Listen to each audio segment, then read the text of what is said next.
آپ کے بعد نہیں ہو سکتا کوئی. السلام علیکم.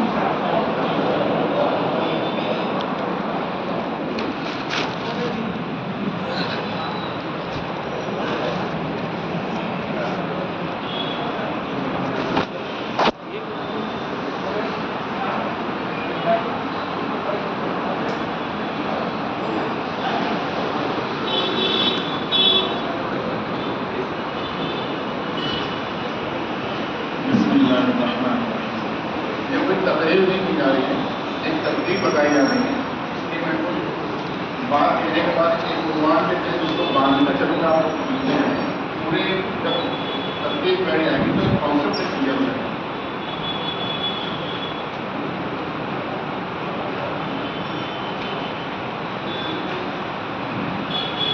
الحمد للہ وحدہ والصلاة والسلام على من لا نبی بعدہ اما بعد. أعوذ بالله من الشيطان الرجيم. بسم الله الرحمن الرحيم.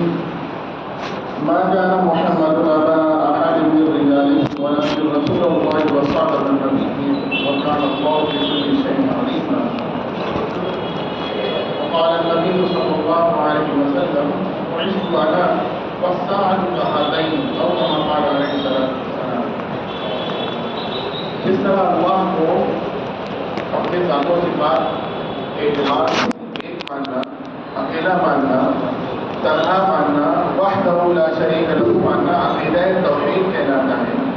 اور جس طرح حضرت محمد مصطفیٰ صلی اللہ علیہ وسلم اور دیگر انبیاء و رسول کی رسالت و نبوت کو تسلیم کرنا عقیدہ نبوت کہلاتا ہے. اور جس طرح مرنے کے بعد دوبارہ اٹھائے جانے کے عقیدے کو عقیدہ آخرت کہتے ہیں، بالکل اسی طرح حضرت محمد مصطفیٰ صلی اللہ علیہ وسلم کو اللہ کا نبی بھی ماننا اور آپ کو آخری نبی بھی ماننا عقیدہ ختم نبوت کہلاتا ہے. یہ معنی ختم نبوت ہے.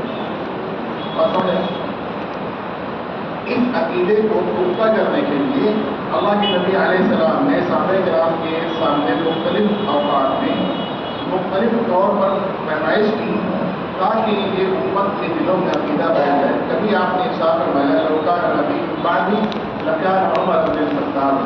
کبھی آپ نے فرمایا کہ میں آخری نبی ہوں اور آپ کو آخری امت ہوں. کبھی فرمایا کہ میں آخر الانبیاء ہوں اور میری مسجد ان مساجد میں جو انبیاء تعمیر کرتے تھے آخری مسجد ہے. آپ نے فرمایا کہ میں محمد ہوں، میں احمد ہوں، میں ماہی ہوں. ماہی ہوں کہ جس کے ذریعے کفر مٹایا جائے. آپ نے فرمایا میں حاشر ہوں، حاشر ہوں کہ جس کے ذریعے ڈر محشر پر بات کی جائے. آپ نے فرمایا میں حافظ آخر وہ کہ جس کے بعد میں نبی ہے. اس طرح روایات کو علماء کرام نے جمع کیا تو 100 سے زائد روایات کو جمع کیا. اللہ کے نبی علیہ السلام کی نبوت اور دیگر انبیاء کی نبوت میں فرق ہے. یہ میں چند دلائل دیا ہوں، بات سمجھیں. فرق یہ ہے کہ پچھلے انبیاء کی نبوت کا وہ حصہ جس میں ان کی اطاعت کی جائے محدود علاقے کے لیے تھا، محدود وقت کے لیے تھا. تمام انبیاء تب بھی نبی تھے، آج بھی نبی، قیامت تک اور ہمیشہ نبی رہیں گے. لیکن نبوت کا ان کی وہ حصہ جس میں ان کی اتباع بھی لازم وہ محدود تھا، وقت کے لحاظ سے بھی اور علاقے کے لحاظ سے بھی. لیکن اللہ کے نبی علیہ السلام کا جو نبوت ہے نہ وہ علاقے کے اعتبار سے محدود ہے نہ ہی وقت کے اعتبار سے. آپ پوری کائنات کی قیامت تک کے نبی بنا کرنے کے لیے ہیں. آپ نے ارشاد فرمایا انا قائد المرسلین ولا فخر. میں رسولوں کا سردار ہوں لیکن بطور فخر نہیں کہہ رہا ہوں. انا خاتم النبیین ولا فخر وانا اول الشافع ومشفع ولا فخر. یہ دیکھیے آپ پوری کائنات کے انبیاء کے سردار بھی. آپ نے فرمایا کہ انا رسول من ادرکت حیا، تو ان لوگوں کا بھی رسول ہوں جن کو میں زندہ پا رہا ہوں. محمد ان لوگوں کا بھی جو میرے بات پیدا ہوں گے. آپ نے ارشاد فرمایا مشہور حدیث ہے جو خصوصی عنایات آپ پر کی گئی دیگر انبیاء کو نہیں دیا گیا معاملہ، جیسے آپ کے لیے مال غنیمت کا حلال کیا جانا، روپے زمین کا بنا دیا جانا. اس میں یہ تھا کہ آپ نے فرمایا کہ بعثت الی الخلق کافۃ، مجھے پوری مخلوق کی طرف مبعوث کر کے بھیجا گیا ہے. اور خود ہی نبی دون النبوت کو ختم کر دیا گیا. یہ دلائل سمجھنا. جب یہ بات طے ہو گئی کہ آپ کے بعد کوئی نبی نہیں، اس عقیدے کے چلتے بہت سارے مذہبی گروہ بن گئے. جیسا کہ یہ کہ جب نبوت ختم ہو گئی تب تو مستقل میں نبی پیدا ہو گئی نہیں. نبوت تو بڑی بات ہے، وہ صفات جو نبی کے لیے خاص ہوتی ہے، ان صفات میں سے کسی ایک صفت کا حامی بھی کوئی شخص سے پیدا نہیں ہوگا۔ کوئی سچا ہو اتنا کہ ہم صادق کہہ لیں، صدیق کا لقب دے دیں، یہ تو ہو سکتا ہے، لیکن وہ اپنے معصوم عن خطا ہونے کا دعویٰ نہیں کر سکتا، کسی کو اس طور پر مانا نہیں جا سکتا۔ اس طرح کا کہنا تو خطا، کسی کو اس طور پر ماننا گمراہیت ہوگا۔ کوئی لیڈر مقتدی ایسا پیدا ہو جائے کہ جس میں جہان والے اس کی پیروی کریں گے تو ہو سکتا ہے، لیکن وہ اپنے مقتدر الطاعت ہونے کا دعویٰ نہیں کر سکتا۔ کوئی اپنی طرف وحی کے حضور کی نسبت نہیں کر سکتا، صاحب کتاب ہونے کا دعویٰ نہیں کر سکتا، کسی کے ہاتھوں پر صادق ہونے والے امری کو ہم معجزہ نہیں کہہ سکتے، کسی کے ساتھیوں کو صحابی نہیں، کسی کی بیویوں کو امہات المؤمنین کا لقب نہیں دیا جا سکتا، تو پوری نبوت تو دور کی بات ہے۔ یہ ہے تقاضائے ختم، بات سمجھ آئی؟ لیکن جہاں اللہ کے نبی علیہ السلام نے یہ کہا ہے کہ میں آخری نبی ہوں، وہیں اس بات سے بھی ہوشیار کیا ہے کہ میرے بعد جھوٹے نبی پیدا ہوں گے۔ آپ نے فرمایا سیکون فی امتی ثلاثون کذاب، مختلف الفاظ سے روایت پر ہوئے کہ قریب میرے بعد مجھے جھوٹے لوگ پیدا ہوں گے، ہر ایک انسان کرے گا کہ وہ نبی ہے۔ آپ نے فرمایا ہوا انا خاتم النبیین لا نبی بعدی، میں آخری نبی ہوں، میرے بعد کوئی نبی نہیں۔ قرآن کیسے جھوٹے نبی تو پیدا ہوتے رہیں گے۔ تو ایک تو فرق یہ ہے کہ آپ کی اطاعت کا حصہ بھی لامحدود ہے، آپ کی نبوت کا دائرہ بھی کوئی وقت اور علاقے کے اعتبار سے محدود نہیں ہے۔ دوسرا یہ ہے کہ اطلاعات نبوت میں بھی فرق ہے۔ پچھلے انبیاء آنے والے نبی خاص طور سے آخری نبی کی اطلاع دیتے تھے اور ان کی نشانی بتاتے تھے، کھجوروں کا جو ہجرت کر کے آئیں گے وہ ایک نبوت ہوگی، ابھی آپ جو کریں گے صدقہ نہیں کریں گے وہ کرے گا بتایا۔ لیکن آپ نے نہ کسی نبی کے پیدا ہونے کی اطلاع دی، نہ نشانی بتلائی، آپ نے تو پھر قیامت کی نشانی کی اطلاع دی ہے۔ کس کی اطلاع دی ہے؟ اور نشانیاں بھی قیامت کی بتلائی ہے۔ ارشاد فرمایا بعثت انا والساعة كهاتین، میں اور قیامت یوں بھیجے گئے ہیں۔ جب آپ نے قیامت کی اطلاع دی ہے تو پھر قیامت کی نشانیاں بھی بتلا دی ہیں۔ بات سمجھ آئی؟ آپ نے جو نشانیاں بتلائی، علماء نے اسے دو طرح سے تقسیم کیا ہے۔ ایک طریقہ تو یہ ہے کہ علامات الفورم، علامات، ایک تقسیم یہ ہے کہ ان علامات کو تین حصوں میں تقسیم کر دیا۔ کتنے حصوں میں؟ بہت پہلے حقوق پذیر ہو جانے والی کو، قیامت سے بہت پہلے نظر آنے والی علامات کو علامات بعیدہ، بہت قریب والی کو جو متصلاً قیامت ہو جس کے علامات قریبہ، ان دونوں کے درمیان کو علامات متصلہ کہا جاتا ہے۔ یہ جو باتیں کی گئی کی دلائل دی ہے آپ بہت لگا سکتے ہیں، وقت کم ہے تو میں اشارہ میں کر رہا ہوں۔ علامات بعیدہ کے اندر خود اللہ کے آخری نبی کا مبعوث ہو جانا قیامت کی سب سے بڑی علامت، سب سے پہلی علامت، بڑی نہیں۔ پھر آپ کے رہتے رہتے چاند کے ٹکڑے ہو جانا، اقتربت الساعۃ وانشق القمر، یہ قیامت کی دوسری علامت۔ آپ کا فوت ہو جانا قیامت کی تیسری علامت۔ صحابہ کرام نے وہ جنگ جب جو ہو چکی ہے اس کو بھی اللہ کے نبی علیہ السلام نے قیامت کی علامت قرار دیا، چوتھی علامت۔ پھر آپ نے قیامت سے پہلے دو آگ کا تذکرہ کیا، ایک یمن کی، ایک مقداد کی۔ یمن کی تو علامات قریبہ میں آپ کی ادھر ہوگی، لیکن یہ 554 ہجری میں حرم مدنی کے باہر وہ آگ لگی حجاز والی، اور اپنے طور سے لگی، اپنے طور سے بڑی اور پھیلنا شروع ہوئی۔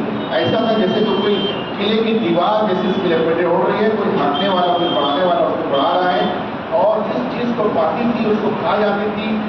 اس کی نشانی اللہ کے نبی علیہ السلام نے یہ بتلائی تھی کہ دوسرا کی اونٹوں کی گردنیں اس پہ چمکتی ہوگی۔ علامہ نووی کہتے ہیں کہ ہم نے دیکھا کہ وہاں کی اونٹوں کی گردنیں چمک رہی تھی۔ اس کے بعد وہ آگ 40 دن تک جلتی رہی، اور اس کے بعد حرم مدنی کے پاس اس طرح آئی کہ ایک ٹیکری یا ایک بڑا ٹیلا پتھر کا ایسا تھا، کچھ حدود حرم میں کچھ باہر تھا، باہر والے کو جلایا، اندر والا محفوظ رہا، وہاں سے پھٹنا شروع ہوئی، 40 دن کے بعد بند وہ بجھنا شروع ہوئی، مکمل ختم ہوتے ہوئے 4 مہینے لگے۔ اس کے بعد ایک اور علامات بعیدہ میں سے پوری ہوئی. اللہ کے نبی علیہ السلام نے ارشاد فرمایا جس کا مفہوم یہ ہے کہ قیامت اس وقت تک قائم نہیں ہوگی جب تک تم ایک ایسی قوم سے خطاب نہ کر لو جس کی آنکھیں چھوٹی، چہرے ڈھاک کے جیسے چپٹے اور ان کے جوتوں میں بال لگے ہوں گے، چنگیزی کتنے پہ علامت مطابق ہو گئی. یہ فتنہ اس آگ لگنے کے 1 سال بعد برپا ہوا. ایسا فتنہ تھا یہ مورخین کہتے ہیں کہ کسی اور قوم پر مسلط ہوتا وہ قوم سارے اللہ کے نبی اسلام کی دعا کی نہیں تو چنگیز تو ہو چکا ہے. چنگیز کے یہ علامات سے پڑھی جاتی ہیں.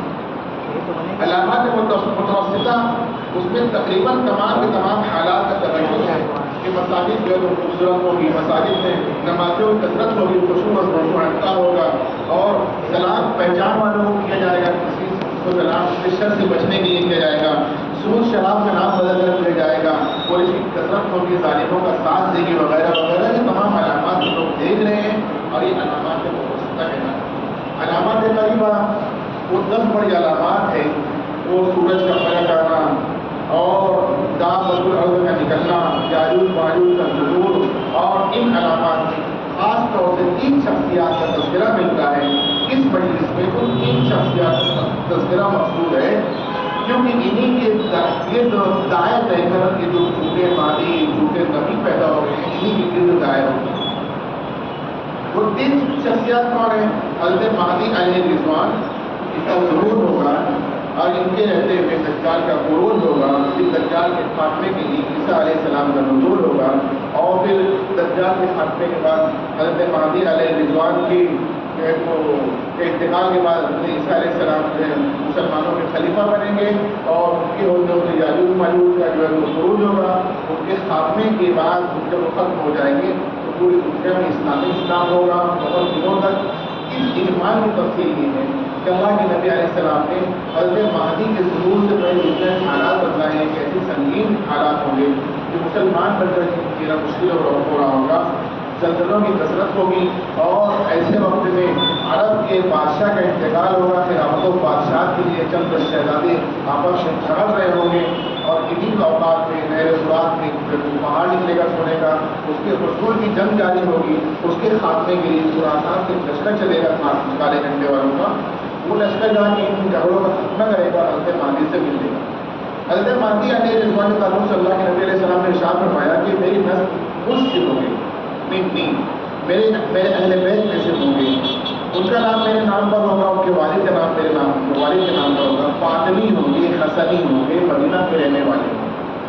کشادت پیشانی ہوگی، نام بلند اور رتبہ ہوگی جو رسم میں اضافہ کرے گی. ان حالات کو دیکھ کر اس شخصیت کو لوگ مکہ مکرمہ تلاش کریں گے. یہ ہوں گے مدینہ والے. حالات کو دیکھ کر ان کو لگے گا کہ لوگ مجھے نہ بڑا بنائیں، یہ نہیں بننا چاہیں گے تو آ کر چھپنا چاہیں گے مکہ معظمہ میں. ان کی شخصیت کو پہچان کر اللہ والوں کو پکڑے کر کہیں کہ ہم آپ کے ہاتھ کو بیعت کرنا چاہتے ہیں تو وہ اپنے ہاتھ پر بیعت ہونے نہیں دیں گے. یہاں تک کہ بعد میں بات سمجھ میں آئی کہ مہدی کا سید ہونا، محمد بن عبداللہ نام ہونا، فاطمی، حسنی اور بدنی ہونا ضروری ہے. اور پھر بہت بڑی پہچان یہ ہے کہ خود تو مہدی نہ عنوان بنوانے کو کھلاؤ، ہاتھ بیعت نہ کروانے کو کھلاؤ، اپنی بیعت کروانے کو کھلاؤ. حالات بھی لوگ دعائیں دیں گے کہ بھائی حالات سنگین ہے، آپ نے اگر بیعت نہیں کرنی تھی، حالات خراب ہوئی تو اس کے ذمہ دار آپ ہوں. پھر وہ بیعت کی اجازت دیں گے نہ چاہتے ہوئے. تو بیعت کی مخصوص جگہ ہے مکہ میں، مطاف میں، رکن یمانی سے لے کر مقام ابراہیم تک کا حصہ جس کے درمیان میں حجر اسود آتا ہے، وہاں کھلے عام بیعت ہو. بیعت کرنے والوں کی تعداد 313 ہوگی. یہ لوگ ایسے ہوں گے اللہ والے کہ اللہ کے نبی علیہ السلام نے فرمایا کہ کسی کا تنقید کرنا ان کو جو ہے تو ان پر اثر انداز نہیں ہوگا، کسی کا تعریف کرنا ان پر اثر انداز نہیں ہوگا. ان کی ہر کام اس لیے ہوگا کہ اللہ خوش ہے کہ نہیں خوش ہے، اللہ کی رضا مقصود ہوگی، کسی اور کی خوشی اور ناراضی کی کو پرواہ نہیں ہوگی. وہ 300 لوگ جب بیعت کریں گے تو بیعت کے فوراً بعد پوری دنیا میں اطلاع پہنچ بھی جائے گی. دنیا والے کو پہنچتے ہوں کون بادشاہ بنتا ہے تو مقام کو بیعت سے پوری دنیا کے لوگ موجود ہوتے ہیں. تو دنیا کے جب پہلے باقی پتہ چلے گا تو شام کا جو بادشاہ ہوگا وہ کیا لقب ہو رہا ہے لشکر روانہ کرے گا کہ پتھر میں لڑے گا. ایک اہم بات یہ ہے کہ اس خاص جگہ، اس خاص انداز میں خاص شخصیت جب بیعت ہوگی تو بیعت سے پہلے تو ان کی شخصیت جو ہے وہ مستور بھی لوگوں کی نگاہ سے، لیکن بیعت کے بعد ان کا ظہور ہوگا، یہ منوائیں گے نہیں، لوگ ان کو ماننے سے ہوں گے۔ آج کے جس میں ماضی ہوئے نہ سعید ہوئے، نہ فاطمی، نہ حسنی، نہ محمد، نہ فکا، نہ مدنی ہوئے، نہ بیعت نہ ہوئے، خود کی منوانے کے بعد پہلے لوگ جانتے تھے، پہلے ظاہری طور سے رہتے تھے، بیعت کروانے کے بعد یہ مستور ہو گئے، ماضی کا ظہور ہوگا، جس نے جو بھی باندھی ہے، کہیں کسی گھر میں چھپے بیٹھے۔ بات سمجھ آئی؟ اب دیکھیں، جب جیسے ہی ظہور ہوگا، یہاں سے یہ خروج کریں گے باقی کے خلاف، اصل خروج تو وہ لشکر جو ہے نا، اصطلاح بدلنا نہیں چاہیے لگی۔ بہرحال میں یہ کہہ رہا ہوں کہ وہ لشکر جو آئے گا سفیانی کا بھیجا ہوا، مدینہ منورہ کے قریب ایک مقام پیدا پر پھنس جائے گا، یہ بھی نشانی ہے۔ اس کے بعد جو سفیانی بذات خود ایک لشکر لے کر آئے گا، ان دونوں کا مقابلہ ہوگا، تب تک بہت سارے اللہ وجہ کے شامل ہو جائیں گے اور سخت مارکہ لڑائی ہوگی، اتنا سخت مارکہ ہوگا کہ منتخب افراد کا لشکر ایک حصوں میں منقسم ہو جائے گا، ایک فرار ہو جائے گا جس کی توبہ اللہ کو بولے گئے، ایک شہید ہو جائے گا، بہترین شہید کہلائیں گے، ایک آتش ہو جائے گا، بہترین غازی کہلائیں گے، اصحاب بدر کی طرح کیا اتنا گناہ ہو جائے گا، کتنی بڑی قربانیاں ہوگی، کتنی آزمائش سے گزر ہوگی کہ انعام ملے گا۔ جو مال غنیمت ملے گا اس کے تعلق سے آپ نے کہتے ہیں مہدی جو پہلے مسلمانوں کے آنے کے اعتبار سے اخیر کے خلیفہ ہوں گے، لیکن اس طور پر مسلمانوں کے پہلے خلیفہ ہوں گے جو مال غنیمت کو حصہ لگا کر تقسیم نہیں کریں گے، وہ کہیں گے جس میں جتنا ضرب ہے اتنا لے کر چلا جائے۔ روایت میں آتا ہے کہ دنیا کے قافلے کے اچھے ایک دن جو ہے باقی ہو گئے 10 ملے میں ایک شخص ایسا پیدا ہوگا جو پوری دنیا کو عدل سے بھر دے گا، پھر اس کے بعد واپس نہیں ہوں گے، آگے شام اور دیگر ممالک کو فتح کرتے ہوئے اس کو سنتے جائیں گے کہ وہاں پر ایک آواز دینے والا آواز دے گا کہ آپ لوگ اتنے دور آگے اپنے اہل و عیال کو چھوڑ کر آپ کے پیچھے آپ کے اہل و عیال پر دجال کا خروج ہو گیا ہے۔ کہنے والے کہتے ہیں کہ یہ آواز شیطان لگائے۔ حضرت مہدی علیہ رضوان ایک دستہ ایک پٹاخے بھیجیں گے، تحقیق کرو بات صحیح ہے کہ نہیں۔ اللہ کے نبی علیہ السلام کا ارشاد ہے کہ میں ان گھوڑ سواروں کو جانتا ہوں، ان کے والدین کے نام کو جانتا ہوں، اس کے گھوڑوں کے رنگ کو جانتا ہوں۔ یہ سامان حرب جو ہے نا منسوخ نہیں ہوتے، اپڈیٹ ہو رہے ہیں لیکن یہ رہیں گے اخیر تک۔ بنا لو ڈیزائن کروا تلوار کو رہے گی اخیر تک، ایسے سے دجال کا کام ہوگا ڈیزائن نہیں کرو۔ بہرحال کیا ہے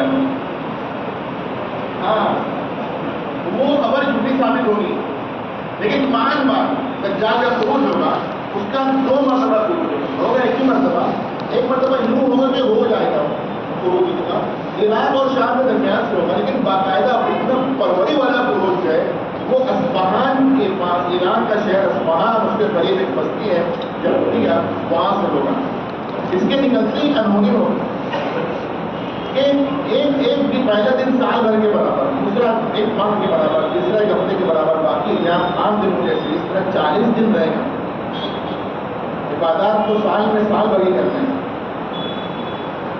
یہ 40 دن میں یہ پوری دنیا گھوم لے گا، اس کو مسیح دجال کہا جاتا ہے۔ مسیح سے مسیح عیسیٰ علیہ السلام مسافت جلدی سے طے کرنے کی وجہ سے مسیح دجال ہے۔ اللہ کے نبی علیہ السلام نے فرمایا کہ دجال عبد العزیٰ ابن قتل کے مشابہ ہوگا، پہلے نبوت کا بعد میں الوہیت کا دعوے دار بنے گا۔ اللہ کے نبی علیہ السلام نے فرمایا وہ کھانا ہوگا نا، اس کی آنکھ خراب ہوگی، پوری دوسری بھی خراب ہوگی، تو آپ نے فرمایا تمہارا رب کھانا نہیں ہے۔ یہاں ایک نقطہ سنیے، یہ شکیل خان بڑے باؤ کی اس کا تو آ گیا مہدی مسیح بن گیا تو دجال کدھر ہے؟ پھر دجال خیالات ہے، پھر دجال کی آنکھ تو خراب ہوگی، تو بولتے ہیں کہ وہ سیٹلائٹ ہے، تو سیٹلائٹ تو ہزاروں سن ہے، وہ کہہ رہے کہ حالات ہے دجال۔ اللہ کے نبی السلام نے فرمایا عبد العزیٰ ابن قتل کے مشابہ ہوگا، یہ حالات ہے کہ شخصیت ہے، اس کی الوہیت اور اس کی نبوت کو جھٹلانے کے لیے اس کی آنکھ کو بتایا کہ تمہارا رب جو ہے وہ کھانا نہیں ہے۔ اس کے ساتھ 2 فرشتے ہوں گے، تو انبیاء کی شکل میں لوگوں کو متوجہ کرے گا جھوٹا ہے مانو بات، آزمائش مقصود ہوگی، سننے والے ہیں سننے کے لیے کہنے کہ اس کی تصدیق کرو۔ شیطانوں کا ٹولہ ہوگا جس کے پاس جائے گا اس کے مرنے والوں کی صورت میں کہیں گے کہ ہم نے مر کے دیکھ لی خدا ہے مان کے اس کو. اتنی بڑی آزمائش دنیا میں سب سے بڑی آزمائش کا نام دجال ہے. کوئی چھوٹے چھوٹے دجال بیٹھا کے لے جا رہے ہیں. اللہ کے نبی علیہ السلام نے ارشاد فرمایا کہ ہر نبی نے اپنی قوم کو دجال کے فتنے سے ڈرایا ہے. اب تک اس کا خروج نہیں ہوا. میرے رہتے ہوئے خروج ہوتا ہے تو سب کی طرف سے میں مقابلہ کروں گا. میرے بعد ہوا تو مقابلہ اپنے طور سے کروں. تب کون کرے گا؟ ہتھیار بھی دیا کہ جس کے پہلے تو دجال کے سامنے جانے کی کوشش نہیں کرتا. ایک کرے گا ایک شخص دجال کا جس کا سامنا ہو جائے تو سورج کہاف کی ابتدائی یا آخر کی 10 آیت پڑھ لے گا تو شر سے محفوظ ہو جائے گا. تو عوام کو متوجہ کرنا چاہیے یاد کرے روز پڑھے گی. اور اللہ کے نبی علیہ السلام صلی اللہ علیہ وسلم مسیح کے دجال خاص طور پر دعا کی تو کرتا نہیں. ہم لوگ زیادہ دجالیت اور دجال کے قریب ہیں. یہ اپنے ماننے والوں کو اپنی مصنوعی جنت میں ڈالے گا, نہ ماننے والوں کو آگ میں ڈالے گا. اللہ کے نبی علیہ السلام نے فرمایا اس کی جنت میں نہیں, اس کی آگ میں چلے جانا. ماننے والوں پر بارش برسائے گا, سب سے اٹھائے گا. وہاں کے جو مویشی اس کو کھا کر جو گوٹے تازے ہو جائیں گے, ان کے تھن دودھ سے بڑھ جائیں گے. نہ ماننے والوں کو الٹا کر دے گا. لوگ پیاس و نڈھال ہوں گے, ان کے مویشی جو ہے وہ پریشان حال ہڈی اور چپڑا ہو جائے گا, ان کے تھن دودھ سے سوکھ جائیں گے. ایسی حالات کے اندر دنیا میں لوگوں کو گمراہ کرتا ہوا, ان کے ایمان سے کھیلتا ہوا ہر مین سے ریفائن آئے گا. فرشتوں کا پہرا ہوگا, اندر اتنا محال ہوگا. اس کا مطلب نہیں کہ بچی کی جگہ وہ بھی ہے. کچھ زلزلے اور آوازیں ایسی آئیں گی کہ اندر موجود وہ لوگ جن کے ایمان میں کوڑ ہے, نفاق ہے, کمی ہے, وہ ڈر کر بھاگنے کی اس کا شکار ہو جائیں گے. مدینہ منورہ کے باہر ایک خاص جگہ پر رہتے.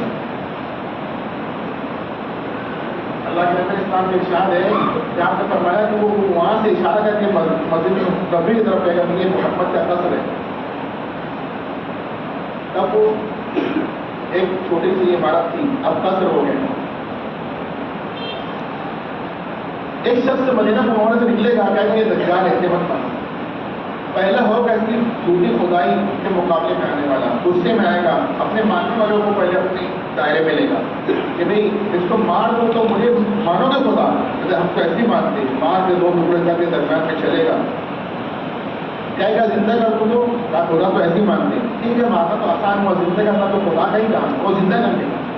اب اس سے اب تو مان خدا کہے گا اب اور یقین ہو گیا کوئی پہچان ہے, پھر مارنا چاہے گا, بس نہیں چلے گا. ادھر حضرت مہدی علیہ رضوان کا لشکر دمشق میں ہوگا, وہاں جا کر ان کو قید کرے گا. ایک مسجد میں لوگ محصور ہوں گے, تقریباً 1200 کی تعداد ہوگی. بہت زیادہ کھانے پینے کی کمی ہوگی, بھوک سے نڈھال ہوں گے. 3 سخت دن گزرے گی. پھر ایک سخت اندھیری رات میں مشورہ کریں گے کہ صبح ہوتے ہوئے دجال پر حملہ کر دیا جائے گا, یا تو فتح ہوگی, کامرانی ہوگی, یا شہادت کا منظر ہوگی. فجر کی اذان ہوگی اور اس کے بعد جماعت کے وقت اقامت چلی جائے گی جماعت کے لیے. یہ ایک آواز دینے والا آواز دے گا کہ تمہارا نجات دہندہ آ گیا. اس سب والے کہیں گے کہ کسی پیڑ بجے ہوئے کی آواز ہے. لوگ متوجہ ہوں گے تو دیکھیں گے عیسیٰ علیہ السلام تو فرشتوں کے کاندھوں پر نہ رکھے زرد چادر سے تنگ کیے ہوئے, نیزہ حربہ جنگ کا اوزار وہ لے کر تشریف فرما حضور ہوگا, تشریف لائیں گے. حضرت مہدی علیہ رضوان آپ سے کہیں گے کہ امامت کیجیے, آپ نہیں امامت کے آگے بڑھے, نہیں آگے کر دیں. اور ایک ایسی نماز ادا کی جائے گی کہ بنی اسرائیل کے انبیاء میں آخر نبی عیسیٰ علیہ السلام بطور منتظر ہوگی. ارے محمدی اس کی خوشی اللہ کے نبی علیہ السلام نے اس منظر کو بیان کرتے ہوئے جو بخاری کی روایت ہے کہ آپ نے ارشاد فرمایا کہ کئی بار سیدھا نسل علی بن مریم وہ امام خوشی کا موقع ہوگا کہ اس وقت وہ وقت ہوگا جب اس گروپ میں عیسیٰ ابن مریم نازل ہوں گے اور اس میں اچھا تمہارا امام ہوگا. کئی پانچ تو میدا نزل علی بن مریم ہوگی, کئی پانچ تو میدا نزل عیسیٰ نام ہے کیا؟ عیسیٰ تو لاکھوں پیدا ہو سکتے ہیں, وہ نزول کرنے والے عیسیٰ نہیں ہوں گے, صرف تو عیسیٰ نہیں ہوں گے, وہ ابن مریم ہوں گے. ابن مریم تو دوسرا کوئی ہوئے گی. پہلے جب وہ نماز ادا ہوگی تو کچھ چیزوں پر مہر لگ جائے گی. ایک مہر یہ لگے گی کہ عیسیٰ علیہ السلام نماز پڑھا دیتے تو سوال پیدا ہوگا کہ سبھی نماز پڑھائیں گے کہ محمدی, لیکن جب مختلف بن کر پڑھ رہے ہیں تو کیا محمد نماز پڑھیں گے؟ ان کی نماز اگرچہ محرم ہو، ان کے پاس تو محفوظ ہے، لیکن ادا نہیں کرے گی کیونکہ منسوخ ہے۔ دوسری بات یہ کہ پچھلے ادیان کو ان کے متبعین نے، ان انبیاء کے متبعین نے محرم کر دیا، لیکن یہ امت آخر تک ایسے لے جائے گی کہ وہ نبی عیسیٰ علیہ السلام نازل ہو کر ابتدا کریں گے، اصلاح نہیں کریں گے۔ تو یہ سب اقامت کے بعد جماعت، تو یہ امت یہ دین کو مکمل طور سے محفوظ آخر تک لے جائے گی۔ دعا کیجیے اس کی کڑی ہم بھی بن جائیں۔ بات سمجھ آئی؟ اس کے بعد آپ کہیں گے کہ دروازہ کھول دو۔ پہلے سے اللہ نے آپ کو اوصاف سے نوازا ہے، نابینا میں ہاتھ پھیرے تو بینا ہو جائے، مختلف امراض ہونے والے تو صحیح ہو جائے، وہ بزن اللہ کا تو مستقل ہو جائے، ہے نا؟ اس وقت یہ خصوصی عنایت ہوگی کہ آپ کی سانس کے اثرات جہاں تک جائیں گے، کفار کو جب لگیں گے تو مر جائیں گے۔ دجال نازل ہوتے ہوئے دیکھا تو بھاگ جائے گا، اس کے بھاگنے کی روٹ متعین ہے، کس روٹ سے بھاگے گا، اتنا راستے میں انتظار کرے گا، عورتوں اور بچوں کو مارے گا۔ عیسیٰ علیہ السلام اپنے ساتھیوں کو لے کر پیچھا کریں گے۔ دجال جب وہاں محاصرہ کرے گا تو وہاں خاص طور سے تذکرہ ملتا ہے کہ اس کی فوج میں 70,000 یہودی ہوں گے، سب سے لباس پہنے ہوئے، اور اس کے ماننے والوں میں 2 لوگوں کی کثرت ہوگی، یہودیوں کی تو ہوگی، ساتھ میں عورتوں کی بھی ہوگی۔ دیکھو وہاں پہ قوم کا تذکرہ ہے، لیکن ادھر ایک جنس کا تذکرہ ہے، تو عورتوں کو ملمہ سازی والے کام بہت پسند ہے، تو ان کو بہت ہوشیار کرنے کی ضرورت ہے کہ حقیقت کو کے اوپر چلنا چاہیے۔ بہرحال عورتیں زیادہ اس کی پیروکار ہوگی۔ یہ جب بھائی عیسیٰ علیہ السلام پیچھا کرتے ہوئے مقابل پر پائیں گے، پھر بھاگنا چاہے گا، آپ کہیں گے نہیں تیرے لیے نیزے کے خوار اللہ نے میرے لیے متعین کیا ہے، وہ اس سے ماریں گے، پھر اس کو جو ہے تو اس نیزے کو تمام لوگوں کو دکھائیں گے، پھر اس کے بعد 1 سال بعد حضرت مہدی علیہ السلام کا انتقال ہوگا، اور یہ ان کے ظہور کے بعد سے مختلف روایات کی بنیاد پر 7، 8 یا 9 سال کا ہی عرصہ ہوگا۔ بات سمجھ آئی؟ اور اس کے بعد مسلمانوں کے خلیفہ عیسیٰ علیہ السلام بنیں گے، آپ کی شادی ہوگی اور ان کی اولاد ہوگی، آپ حج عمرہ کریں گے، سلام عرض کریں گے، جواب ملے گا، اور پھر آپ سوچو کہ یاجوج ماجوج کا خروج ہوگا، آپ جو بچے کچھ لوگ ہیں ان کو بچانے کے لیے کوہ کے پیچھے چلے جائیں گے، وہاں بھی ایسی اسباب نہیں ہوں گے، تسبیحات سے ان کے پیٹ بھریں گے، پھر یہ دعا کریں گے مل کر عیسیٰ علیہ السلام اور تمام لوگ، اللہ تعالیٰ خود یاجوج ماجوج کو کچھ بیماریاں مبتلا کر کے ان کا خاتمہ کرے گا۔ ایک صبح یوں ہوگی کہ ان کی شور ہنگامے کی آوازیں نہیں آئے گی، ایک شخص ان میں سے ہمت کر کے اوپر سیلے پہ جا کے کھانچنے جائے گا، دیکھے تو آواز کیوں نہیں آ رہی، ادھر والوں کو یقین ہوگا کہ ابھی یہ بڑا تیز ہے، لیکن وہ اطلاع دے کر کے سب مرے پڑے ہوئے ہیں۔ یاجوج ماجوج کیسے خروج ہوگا، کیسے پانی پہ ان کا قبضہ ہوگا، پانی پینا تفصیل ہے، ضرورت نہیں، آپ سب پڑھ لیں۔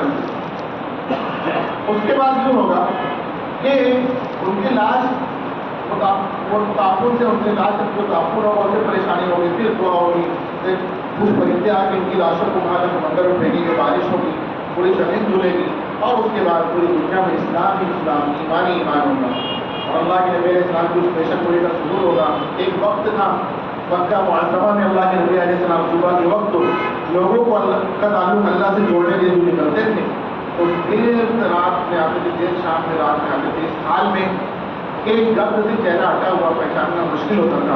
آپ کی بڑی بیٹی حضرت زینب رضی اللہ عنہا اپنے دوپٹے سے آپ کا چہرہ اندر صاف کرتی روتی ہوئی اور کہتی کہ ابا اگر یہ لوگ ایمان نہیں لائے تو آپ مجھے ہلاک کر لیں گے۔ اللہ کے نبی علیہ السلام اپنی بیٹی کو تسلی دینے کے لیے کہتے کہ بیٹی آپ عقیدہ ثابت کرو گے، آپ کی بات کا لایا ہوا دین ٹھیک نہیں، دنیا کے ہر بچے پکے مکان میں داخل ہو کر رہے گا، چاہے وہ عزت سے مانے یا ذریعہ ہو، تو پوری دنیا میں اسلام ہی اسلام ہوگا اور ایمان ہی ایمان ہوگا، تو اس کی سلامتی اور امن کا ظہور یوں ہوگا، برکت یوں ہوگی اور امن یوں ہوگا کہ ایک انار پورے گھر والوں کے لیے، ایک بکری پورے خاندان کے لیے، اور ایک جو ہے بڑا جانور پورے قبیلے کے لیے کافی ہوگا، اور امن یوں ہوگا کہ بھیڑ بکریاں ایک ساتھ جو پانی پیئیں گے کاٹ کر، اور شیر اور گائے ایک ساتھ چل رہے ہوں گے اور گھوم رہے ہوں گے، اور زہریلے سانپ کے زہر ختم کر دی جائیں گے، بچی شیر کے منہ میں ہاتھ ڈالے دان اس کی ملے گی، اس کو کچھ نہیں کرے گی۔ 40 سال تک اگر پتہ چلتے ہوئے بیمار بھی نہیں ہوگا نا کسی کا انتقال، 40 سال بعد عیسیٰ علیہ السلام کا انتقال ہوگا، آپ انتقال سے قبل اپنے خلیفہ بھی نامزد کریں گے، وہ خلیفہ 7 سال تک رہے گا، اور اس کے بعد روایات جو بتاتی ہیں کہ ایک گھوڑی بچہ دے گی، اس پر سواری کی نوبت نہیں آئے گی کہ قیامت آ جائے گی، اور انہی درمیان میں جب سے جو بھی من ترتیب اللہ کو ترتیب معلوم، وہ دعوت الارض کا خروج بھی ہوگا اور سورج کا پلٹنا بھی ہوگا، دیگر علامات بھی ظاہر ہوگی، جب کی آگ بھی لگے گی۔ یہ جو 3 شخصیات کا تذکرہ آپ کو بتایا گیا ہے، انہیں کے اندر جو ہے دولت ماضی کے معاملات کو لے کر اپنے منتقل کرتے ہیں یا اہلیان باطل، پھر خود کو بعد میں عیسیٰ کہنے لگتے ہیں، اور اس طرح دجال کے تعلق سے دجنے کا کام اختیار کر کے جو ہے وہ میرا طریقے کام کرتے ہیں۔ مختصر ہی پھر تقابل نہیں کیا کہ شکیل بن حبیب ایسا روایت ایسی ہی ہے، ایسا ہو، ایسا آپ لوگ کر لیجیے۔ اب ایک بات سن لیجیے، جو عوام ہے باہر وہ شبیلی نہیں ہے۔ کون ہے؟ شبیلی نہیں ہے، لیکن اپنی بھی نہیں ہے۔ کس کی ہے پتا؟ ہم لوگ یا شبیلی لوگ جو پہلے پہنچ گیا اس کی ہے۔ ہم لوگ کام کرنے والوں کا تجربہ ہے کہ یہ والی مجلس جو مختصر ہوئی تھوڑی اور تفصیل کے ساتھ عوام کے سامنے بیان کر کے کانسیپٹ کو کلیئر کر دی جائے، اس کو پہچان بتا دی جائے، تناسب کرا دیا جائے، تو وہ ایسے لوگوں میں سے کوئی ایک بھی آج تک شکیلی نہیں بنے۔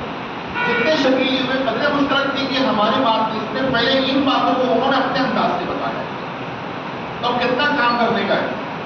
اگر کوئی شکیلی نہیں ہوا تو شکیلیوں کا کوئی نقصان نہیں ہے، لیکن اگر کوئی شکیلی ہوا تو ہمارا بہت بڑا نقصان ہے۔ تو محنت ہمیں کرتی کو نہیں۔ ایک بات کہوں خراب لگے گی، شکیلیوں نے شکیلیت برقرار کرنے کے لیے جتنا محنت کی ہے، جتنا قربانیاں دی ہے، ہم نے 10% اس کا بھی دے دیا نا تو بہت معاشرہ سدھر جائے گا۔ اتنا ہم لوگ وہ کھانا کمانا چھوڑ کھا رہے ہیں، کوئی کسی جگہ جا کے برتن بیچ رہے ہیں، چوڑیاں بیچ رہے ہیں، آٹو چلا رہے ہیں، سبزی بیچ رہے ہیں، یا پھر یہ رنگ روغن کا کام کر رہا ہے، وہ دوسرے نمبر پر ہے، اس کے تحت آڑ میں شکیلیت بن پا رہا ہے۔ میں ایسے لوگوں کو جانتا ہوں کہ بہت اچھے گھرانے کا کروڑ پتی ہے، لیکن اب جب وہ پکڑا جا رہا ہے، مار کھا رہا ہے، میں دیکھتا ہوں کہ اس کی نسیں سب باہر ہے دھوپ کی وجہ سے۔ ہمیں پھر یہ کرنے کی ضرورت ہے۔ بات سمجھ آئی؟ یہ باتیں تو اس لیے کہی گئی ہیں کہ بس یہی سب ہیں، اس کے ذریعے آپ کانسیپٹ کلیئر کریں، معنی ختم نبوت آپ بتائیں، دلیل دیں، پھر اس ختم نبوت کے تقاضے کیا ہیں۔ لیکن پھر بھی ایسے لوگ پیدا ہوں گے، جب پیدا ہوں گے جن شخصیات کے دائرے میں دائر رہ کر اپنے آپ کروانے کی کوشش کریں گے، ان کو کیسے پہچانیں گے؟ یہ کون ہوگا وہ کون ہوگا؟ دیکھیے علامات قیامت سے ہوشیار رہنے کی ہم کو بتائی گئی ہے، شکیلیت سے بچنے کے لیے ہم نے نہیں بتایا، لیکن اسی کو شکیلوں میں استعمال کر لیا۔ اب ان سے بچانے کے لیے ہمیں بتانا پڑ رہا ہے۔ حالانکہ قیامت سے سب سے قریب ہم لوگ ہیں، ہمیں چاہیے کہ ہم جانیں اور بتائیں۔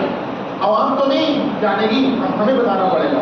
تم بتانا نہیں بتانا ہے، تم کام سب کرنے کی ہے، سب ضروری ہے، کرنا شروع کرنے کی۔ بات سمجھ آئی؟ سمجھ آئی؟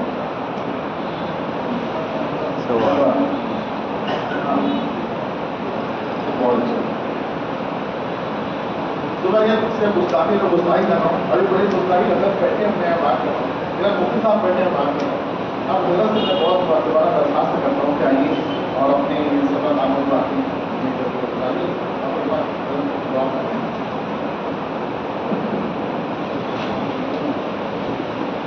الحمد للہ والصلاۃ علی نبی صلی اللہ تعالیٰ علیہ وسلم۔ ہمارا تجربہ سے ماشاء اللہ اسلام کے ماہر آدمی ہے، جو اس پہ پی ایچ ڈی کیا ہے، اور یہ سرجن ہے اور ہم ایم بی بی ایس ہیں۔ اس کا فرق ہوتا ہے کہ جس طرح بات کر پائے شاید کوئی کر پائے۔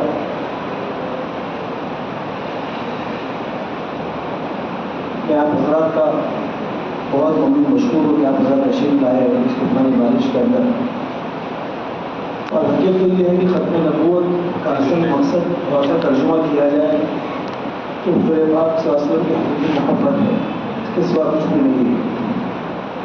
تو ہم گویا کہ یہاں پر جمع ہو کر ہم نے ہمارا وقت قیمتی بنا دیا ہے، قیمت باری کر کے آئے ہیں، لیکن اسے قیمتی بنا دیا جمع ہو کر، صرف اللہ کے نبی کی محبت کی خاطر جمع ہوئے ہیں۔ یہ ابن شکیل کے تعلق سے صبح سے بات چل رہی ہے کہ محنت اس طرح کرنا ہے، اس طرح اور بھی طریقے محنت کے ہیں۔ رمضان کے مہینے میں ان لوگوں نے افطاری کی جمع ہو کر سادہ اس گولی بات کے اندر، اس کا معلوم ہوا کہ جمعہ پڑھنے والے ہیں وہ لوگ تو مفتی عبد الرحمان صاحب ہے، مولانا احمد صاحب اللہ والے ہیں، مفتی وزیبہ صاحب ہے، مولانا شاہی صاحب ہے. انہوں نے جمعہ کو رکوانے کے لیے، اور سہیل ہے سردار اس کے، انہوں نے جمعہ کو رکوانے کے لیے کیا کچھ نہیں کیا.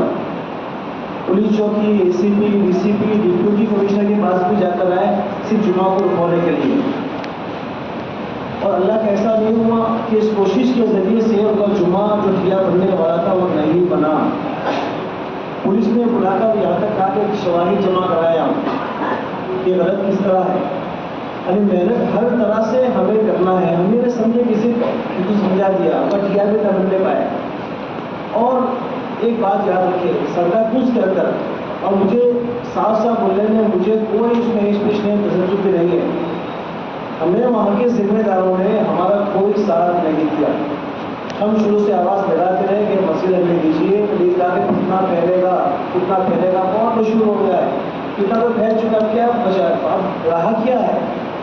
اور ان کی وجہ سے مسجد پروگرام نہیں کر پائے، ہم باہر پروگرام کرتے رہے. اس کا اثر ہوا کیونکہ مسجد میں جو لوگ جمع ہو سکتے ہیں ویسے باہر جمع نہیں ہو سکتے. اس کا اثر یہ، اس کا جو ہے نتیجہ یہ ہوا کہ وہ ان کا گڑھ بڑھ گیا ہے. سادہ کچھ بولی بات. تو آپ جہاں بھی رہتے ہیں، مسجد کے ذمہ داران اگر آپ کا تعاون کرتے ہیں تو فضیلہ اور نعمت، اگر وہ منع کرتے ہیں تو ان سے الجھے بغیر باہر بندوبست کریے. اللہ پاک نظام بنائے گا، اللہ پاک راستے بنائے گا. نمبر 2 کہ کتنے شکیلیت کی طرح گوہر شاہی بہت پھیل رہا ہے. ابھی حد سے پہلے ایک صاحب ہماری برادری کے واقعی کے امام صاحب ہے، ان کا فون آیا کہ ہمارے یہاں گوہر شاہی بہت پھیل رہی ہے اور جھوٹ کے جھوٹ گوہر شاہی بنتے جا رہے ہیں. واقعی کی بات کر رہا ہوں میں. مفتی حسینہ صاحب جو ہے کھلا عشق کے اندر بھی ہے، اس کے لیے بھی ان کا پروگرام ہونے والا تھا. تو مفتی عبد الرحمان صاحب نے اس وقت بھی پولیس چوکی میں جا کر جو ہے اس کو رکوایا پروگرام الحمدللہ. تو ہر طرح سے محنت کر رہے ہیں. مفتی صاحب یہاں پر موجود ہے، ان کا جو ہے پوری ٹیم وہاں پر ہے، ان کے معتقدین ہیں. اس درخواست کرتا ہوں میں کہ واقعی کے اندر اس خطے پر جو ہے دھیان دیں. اور اس کے علاوہ بعض فتنے ایسے ہیں جو گھروں کے راستے سے آتے ہیں.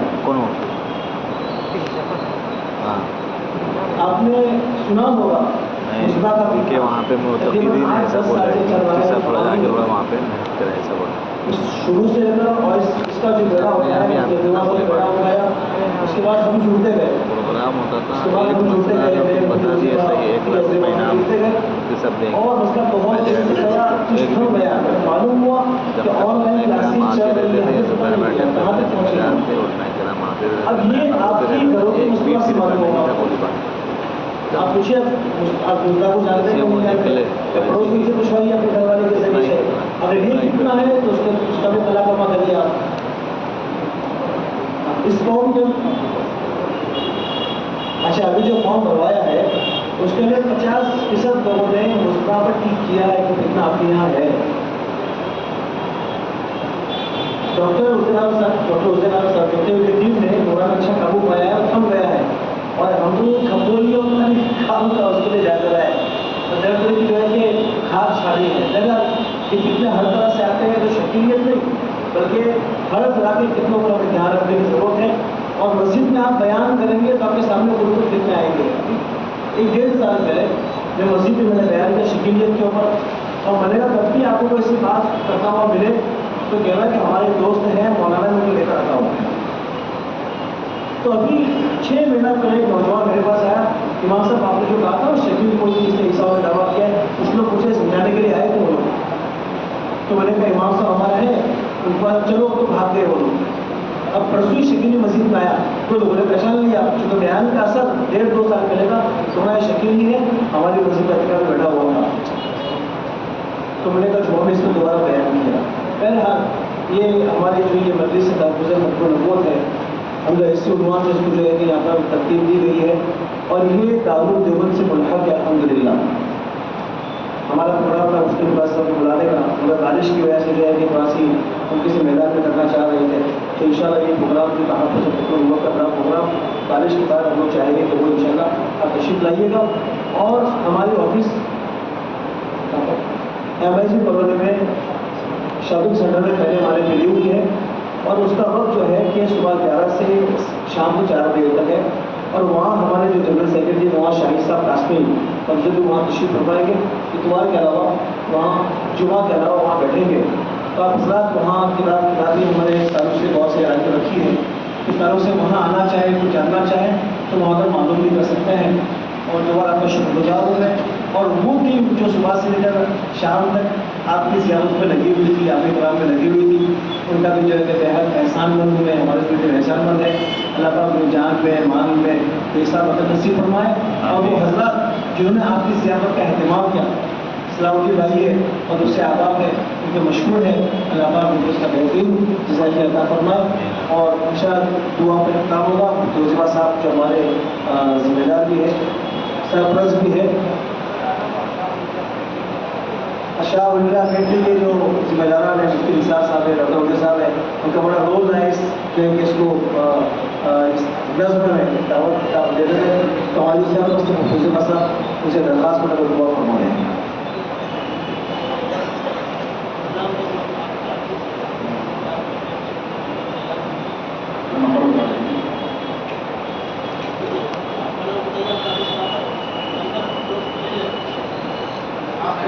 یہاں پہ ایم آئی جی کالونی ہے, شاپنگ سینٹر, پہلے منزلے پہ 107 نمبر روم ہے. میرا نام ہے محمد شاہد. میرا نمبر ہے 9321 945388 9321 945388. آپ کا نمبر ایڈریس آپ گروپ پر ڈال دیے گا. چلو اچھا, ایک کتاب ہے گوہر شاہد. یہ کتاب کے دور میں تقسیم ہوتی جو علماء کرام ہیں. کتاب 200 عدد ہے, مجموعہ زیادہ ہے. پہلے علماء کرام نے کی کتاب کے بچے کی دوسری ہزار دیتے ہیں. شکیلیت کا فتنہ بہت مختصر عرصے میں ہر اس جگہ پہنچ چکا ہے جہاں تبلیغی جماعت جاتی ہے یا اردو بولی جاتی ہے. اور مین شریفین بھی محفوظ نہیں ہے. دارالعلوم دیوبند سے کئی مرتبہ وقت جا چکا ہے ہمارے ساتھیوں کا وہاں سمجھانے کے لیے. ان کی ضرورت یہ پڑی ہے کہ بامبے کے انقلاب میں ان لوگوں نے اشتہار کیا تھا کہ مدینہ منورہ میں شکیلیت کے پرچار کے لیے مبلغ کی ضرورت ہے. بات سمجھ آ رہی ہے. جانے والے حجاج کے ساتھ وہاں پر پہنچ کر رات میں لوگ محنت کرتے ہیں, اس تعلق سے بھی ہوشیار رہا جائے. یہاں تک کہ عمرہ کے ایک ٹور کے ذریعے شکیل خان بڑے گاؤں میں چپ چاپ عمرہ کر کے بھی آئے ہیں. بات سمجھ آئی.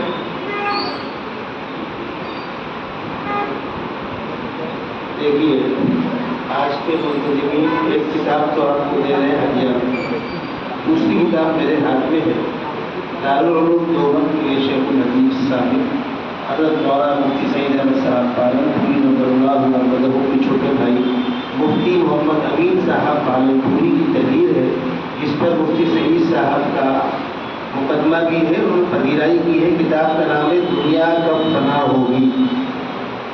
جس موضوع پر آج کا اجلاس چل رہا ہے اس موضوع پر اچھی کتاب ہے, میری پڑھی ہوئی ہے. مفتی امین صاحب پالنپوری کی لکھی ہوئی ہے. اس کتاب کی اصل قیمت 200 روپیہ ہے. 150 میں آپ کو رعایتی قیمت میں شکیل بھائی جا کر پیچھے بیٹھیں گے. آپ حضرات کے لیے بہت کام کی چیز ہے. درود شریف پڑھ کر اللہم صلی علی سیدنا مولانا محمد وعلی آل سیدنا مولانا محمد وبارک وسلم. رب اغفر وارحم وتجاوز عما تعلم انک انت العزیز الحکیم. پروردگار عالم, یہ ملت کا ذمہ دار طبقہ ہے, منبر و محراب سے وابستہ افراد ہیں جو اپنے قیمتی اوقات فارغ کر کے ذمہ داروں کی حقیر دعوت پر تشریف لائے. دوپہر سے لے کر آج رات 8:30 بج رہے ہیں, اپنا قیمتی وقت دیا, معاملات سنے, مسائل سنے, مولانا اقبال صاحب دیگر علماء کے بیانات سنے.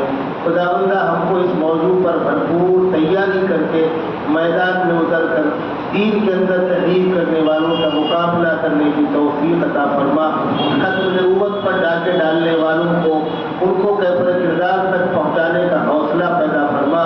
خداوندہ تیرے محبوب صلی اللہ علیہ وسلم کی نبوت پر, آپ کے دین پر ہر طرح کی مشکلات کھڑی کرنے کی کوششیں کی جا رہی ہیں. خداوندہ چند افراد ہیں جو حوصلے کے ساتھ میدان میں کھڑے ہوئے ہیں, بے سر و سامانی کے باوجود اپنی کوششیں جاری رکھے ہوئے ہیں. خداوندہ ان کی کوششوں کو قبول فرما. ہم سب کو اس میدان میں بڑھ چڑھ کر حصہ لینے کی توفیق عطا فرما. ہم سب کو بھرپور تیاری کرنے کی توفیق نصیب فرما. ہمارے اکابر دارالعلوم دیوبند اور پورے عالم کے اندر اس موضوع پر جن ایک بندوں نے کام کیا اپنی اپنی قبروں میں آرام کر رہے ہیں خدا بندہ ان کی قبروں کو نور سے منور فرما، ان کے برپا کیے ہوئے اس کام کو قیامت تک جاری اور ساری رکھنے کی ہم کو توفیق عطا فرما۔ اس مسجد کے ذمہ داروں نے بھرپور تعاون کیا، جگہ عطا کی، بہت سے احباب نے آگے بڑھ کر ضیافت قبول کی، خدا بندہ ان تمام کو بہتر سے بہتر صلہ عطا فرما۔ جو ہمارے مہمان باہر سے لمبا سفر کر کے تشریف لائے، سفر کی صعوبتیں برداشت کی، ہم ان کو بدلہ نہیں دے سکتے، خدا بندہ آپ اپنی شاعر نشان اعلیٰ سے اعلیٰ مقام عطا فرما، بہتر سے بہتر جزا نصیب فرما۔ وصلی اللہ تعالی علی خیر خلقہ محمد وعلی آلہ واصحابہ اجمعین برحمتک یا ارحم الراحمین۔